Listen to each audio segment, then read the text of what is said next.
Hello guys, welcome back. আজকে আমাদের robotics কোর্সের স্টুডেন্টরা পার্টিসিপেট করছে অস্টের লাইন ফলোইং কম্পিটিশনে। আমরা চলে এসেছি এখানে ওদের সাপোর্ট করতে এন্ড অফকোর্স দেখবো আজকের পারফরমেন্স কেমন হয়। এক মাস আগে ঢাকা ইউনিভার্সিটিতে ওরা ফর দ্য ফার্স্ট টাইম এলএফআর কম্পিটিশনে পার্টিসিপেট করে, but honestly that was kind of a disaster. But this time it's different. ওরা অনেক সময় স্পেন্ড করেছে বটের পিছনে, অনেক ট্রায়াল এন্ড এরর করেছে, অনেক টেস্ট রান করেছে। সো হোপফুলি আজকের রেজাল্টটা ভালো হবে ইনশাল্লাহ। So let's jump into the competition and see how our students do.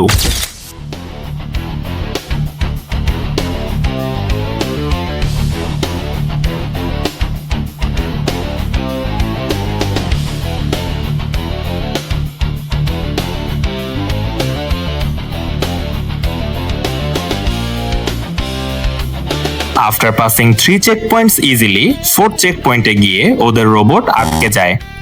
But still, there was a good opportunity to qualify for the second round because বেশিরভাগ বটই এই ট্র্যাকে স্ট্রাগল করছিল।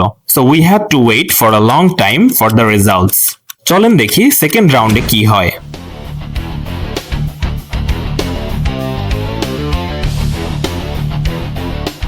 সেকেন্ড রাউন্ডের ট্র্যাকটা একটু বেশি টাফ ছিল and they couldn't finish the full track. So better luck next time.